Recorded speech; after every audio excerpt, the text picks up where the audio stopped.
24 জুলাই থেকে আজ অব্দি প্রায় 16 মাস আমরা বেতন ছাড়া আসছি। এই 16 মাস বেতন ছাড়া আমরা কিভাবে চলবো?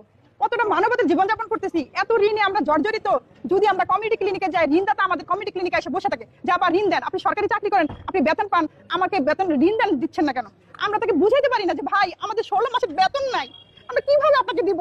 আমার বাচ্চাটা নিয়ে আমি ছুটিতে আসছি, কিন্তু যখন আমি প্রেগনেন্সি ছিলাম বলার মতো না। আমার এখানে সহকর্মী ভাইরা আছে, তাদের প্রত্যেকেরই মা বাবা অনেক অসুস্থ, বাচ্চা কাছে অসুস্থ।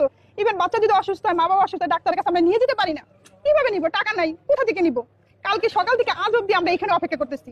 কাল আমি যে বাচ্চার মা, আমি সকালে একটা রুটি খাইছি, আজ এখন পর্যন্ত কোনো খাবার খাইতে পারি না। তেমনি আমার সহকর্মী ভাইরা কোনো খাবার খাইতে পারে না। সবারই একটাই কথা যে আমরা 16 মাস জব করি, আমাদের বেতন কেন দিচ্ছে না? কোথায় আটকে আছে? কোথায় আটকে আছে? প্রশাসনিক কোন কাজের জন্য আমাদের বেতনটা দিচ্ছে না? আমাদের অর্থ বরাদ্দ আছে, অর্থ বরাদ্দ থাকার কারণেও কেন আমরা বেতনটা পাচ্ছি না? কাজের অবহেলার কারণে আমরা বেতনটা পাচ্ছি না। প্রশাসনিক বা আমলাতন্ত্রের জটিলতা কোথায়?